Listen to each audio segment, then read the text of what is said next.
Isa takkaillee irraan qeebalamtu guyyaa qiyaamaa inni warra hongee taaje. Tanaaf suuraa 3 aayaa 19 irratti amantii rahmaan biratti rabbi bira fudhatama qabdu Allah biratti islaamummaa qofa je. Tanaaf jecha obboleessa kiyya kabajama gabaabumatti gaafiin duraa ani amantii rabbi bira fudhatama qabdu islaamummaa qofa je waan hin amanuuf amantiin biraa ni jirti yoo kaniin ja'u taate. Warra amantii biraa qabu san ani amantii tana jee warra if mirkaneesse harabbiitun amantii miti tanaan ala amantiin hin jirtu waan rabbinaan jeef namni biraa tokko dhufee lakkii tarabbiin jee tanaan ala tan maqaan sii kiristaana je'amtu takkaatu jira yoo naan jee dhugaa keeti yooniin jeen ani dubbii rabbii dabseetiin jira dubbii nama kanaatiin amanee jira.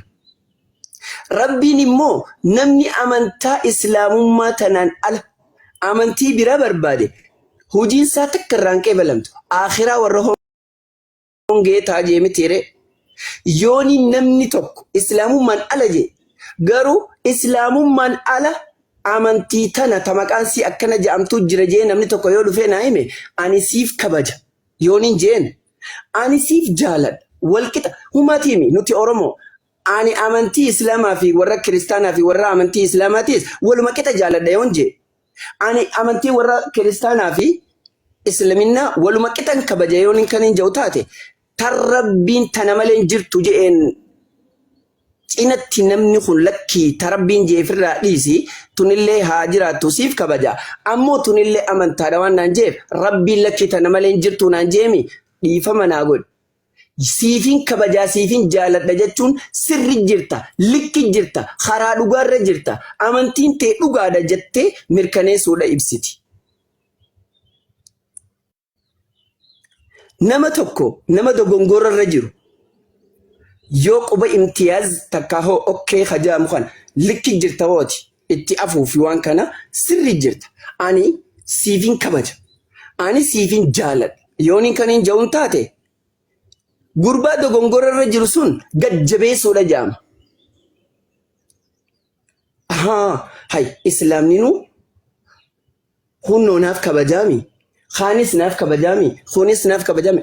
Anin kun waan namni hundi naa jaalatu naa wajjin kabaju tasirrii jaamtu tanarraan jira waan ja'u itti dhagayama. Tanaaf obboleessa kiyya. Ani amantiin islaamaatiin ala amantiin biraa rabbi biratti fudhatama qabdu waan hin jirreef ni jirti jee hin amanu. Kiristina amantii kiristaanaa wanni ja'u hin jiru. Ta rabbi biraa dhufe.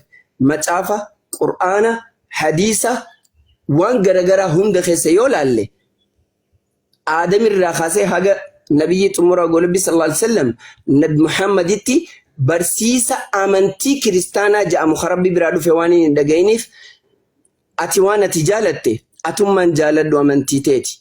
Waan ati kabajje atummaan kabaje amantii teeti. Ani si wajjin kiristinaan dhugaa takkaa amantaa jee maqaa moggaasee fi hin kabaju. Ani hin jaaladhu. Hin kabaju jechuun nin tuqa jechuu miti. Maqaa xureessuun narra hin jiru. Arrabsuun narra hin jiru. Xiqqeessuu fi waan sun naanneessuun narra hin jiru. Garuu immoo ani if qabuu danda'uun narra jira. Waan kanan kabaju jechuun nin xiqqeessa jechuun hin ibsu. Hin kabaju hin xiqqeessu. Jechuun hin jaaladhu garuutu immoo jibbaa afaanii fi gochaan as bahee hin garsiisu. Maaliin godha malee yaa obboleessa kiyya kan amantii kiristaanaa jettee gartee karaa sun qabattee jirtu kiristinaan amantii ja'amtee ta rabbi biratti ibsamteen jiru Iyesuus hin beeku rabbiin hin beeku nabiyyoonni raajonni Iyesuus hin dura tokkollee waan kiristinaa ja'amu hin beeku amantii kiristaanaa wanni ja'amtu macaafarrallee hin jiru hootu karaa amantii dhugaa fi maqaa fi haqaan lafa jirtu karaa islaamummaa jeetiin si gorsadha. Obboleessa kiyya waan ta'eef suuta daawwaa sitti himadha. Gaafi kee inni lammadaa obboleessa kiyya kabajamaa. Gaafi inni lammadaa sun na jala ni irraanfadhe maal ture? Maal ture inji na yaadachiisa beejo ifama. Okay, Ustaz, baay'ee namatti tola isa kana isinii deebisuun barbaade. Ana waaqayyo waaqa kee biratti waaqa kan biraa hin qabaatin jedhaan keenyas akkuma isin jettanii silaa dubbattanii turtanii Quraanarraa kan keenyas akkasuma jedha. Garuu ana malee waaqni kan biraan hin jiru jedha kan keenyas. Rabbitu jedha sakaan Isaa otoo hin taane Rabbitu jedha. Kanaaf iyyuu waan kana wanta akkasii fi kana naa deebisanii garuu amantaa namaa warra siifin itti dhufu jira waan san amma na yaadachiisanii warra amantii namaa arrabsuu jette. Tokkoffaa duraarratti ani waan sun waa lamaaniin xumuruu barbaada. Tokkoffaa Rabbiin akkas ja'a.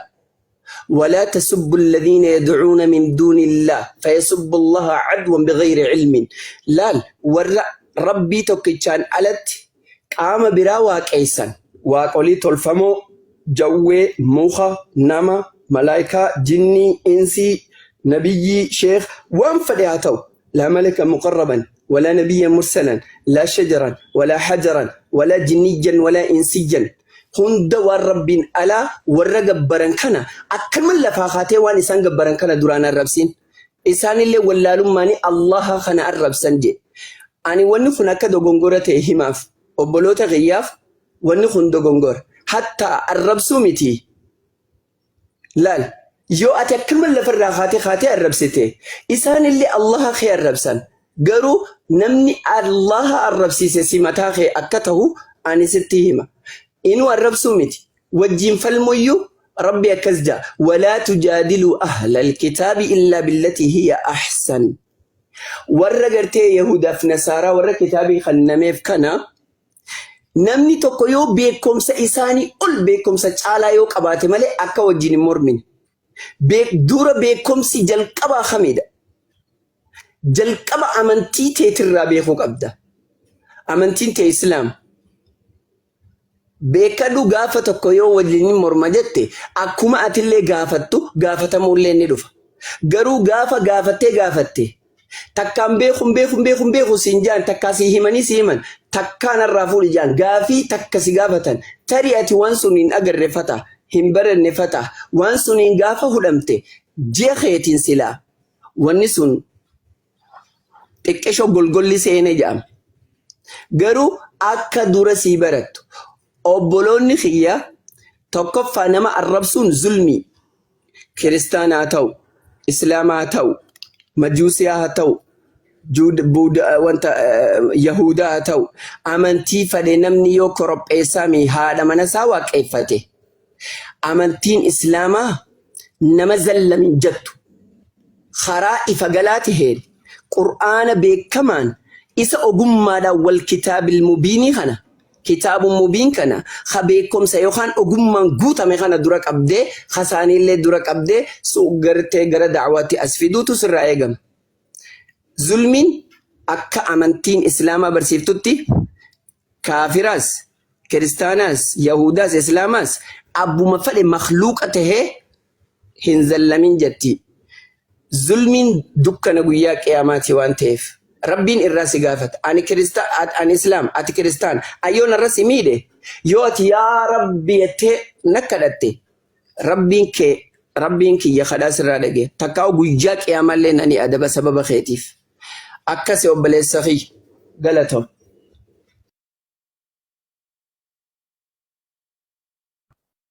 Ayyee ustaas hedduu galatoomaa isiniin jedha isinillee ani kanan jedhu ammallee dabalee akka kootti gama amantaa keessaniin itti gaafatummaa qabdu amantaan tokko nama amantaa sana hoogganu rabbiin gaditti nama itti kenname qaba dhaloota barsiisuuf dhaloota karaa irra buusuudhaa fi karaa sirriitti deebisuu fi ayyee ani hedduu nan argaa amantaa biraa keessaallee ba'anii amantaa musliimaa gaafa dhaqanii ijoollee keenya irratti illee nan dubbadha. Nama harrabsuudhaan qabdanii abbaan barbaade amantaa isaa kan barbaadetti geeddarachuudhaa danda'a. Amantaan musliimaa ta'eef jennaan dhaqee abbichi dhaqee erga dhaqee waa'ee nama sanaarraa hin dubbatiina bakka dhiisaaf taanaan dhaqeen jedhaan gama mataa kootiin kan keessanillee akkuma kana. Ustaas isin dabalatee namoonni jiranillee ergaa keessan akkuma kanatti walii daddabarsitanii amantaa keenya kabajachuudha qabna amantaa namaa hin xiqqeessuudha hin qabnu arrabsuudha hin qabnu jedhamee utuu gorfamee gaarii natti fakkaata. Yaada keessanirra waa hedduun baradhanii akkuma kanallee gama keenyaan jira yoo ta'e dhaloonni duubaan dhufu walii wal dhiibaa deema. Dhaloonni barate bara kana yoo ayyaana keessan irratti nuti amma keessummaa hin deemna. Wanta isaan baleessa yeroo takka asaadhaan kutaa please ni dheerate ilaala akkam goota beeyta yaadni kee yaada gaariidha ulfaadhu yaadni kee nu galee jira walii kabajuun gaariidha jettee nuti illee nama kabajnaa ati illee nu kabaji garuu wal barsiifna faadha malee nuti waliin arrabsu akka keenyatti nutti dheeri jechuun warri komantiis waa barachuu bastaa warri as jala jiru inshaallah mee akka goonu dida nagaa kee nagaan siif haa ta'u banadhu. Amen. Tole mee waaqa ala biratti waaqa biraa hin qabaatin kajoo san irratti sadan diirraa wajji dubbadha waaqa tokkicha malee qabaachuun ni waan jedhamu san irratti mee san irratti haasawu amma inshallah akka isin jidduu waa barannutti haasawu gaggabaabsaatii ragaa waliin sannaa wajji salamdi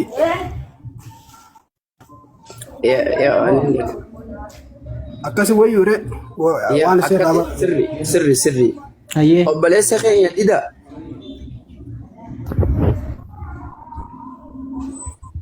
dida ni dhagaa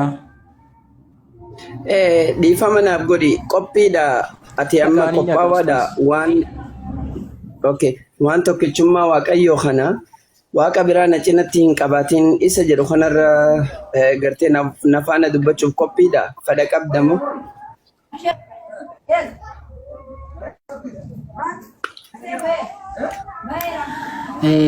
Isaa fi Matsaaf Quddusiin na biran jiru egaa ani nama kanan kaasee fi yaadi koo ijoolleen na bira jiran harki caalu ijoollee musliimaati baay'een isaan kabajaa yeroo isaanii sagadanillee bakka baay'een isaan akka bara amantaa kootti illee bu'anii ansaaniitti hin bu'u akkuma ustaasfaa jedhanii nan kabajaa. Kanaaf hin kaasee waa'ee Matsaaf Quddusii fi Quraana gaaffii achirraa wal gaafachuu yeroo biraatti deebuu dandeenya guyyaa walii qabne. So ani kana amantaa walii haa kabajnu dhaloota baratee kana walitti hin buusnu. Amantaa musliimaa xiqqeessuudhaa hin qabu amantaa eenteedhaa xiqqeessuun nyaarra jiranii biyya keessa biyya alaa nakeera jireenya hawaasummaa nakeera jiraatanitti maaltu dhaga'ama xiqqeessuun kun san jedhee gaaffiin gosa kana deebi'eera. Fitadhu dida. Gaaffiin koo kana ustaas gaaffii koo naa deebisaniiru. Amantaan kee sirriidha. Amantaa kee nan kabajaa amantaa kee nan fudhaa otoo hin taane amantaa keetti bu'uudhaaf qabu. Nuti amma yeroo mangadaan keenya mangada keessa bahee akkas gara baadiyyaatti deemuudha yeroo saganni itti ga'u ijoollee musliimaadha.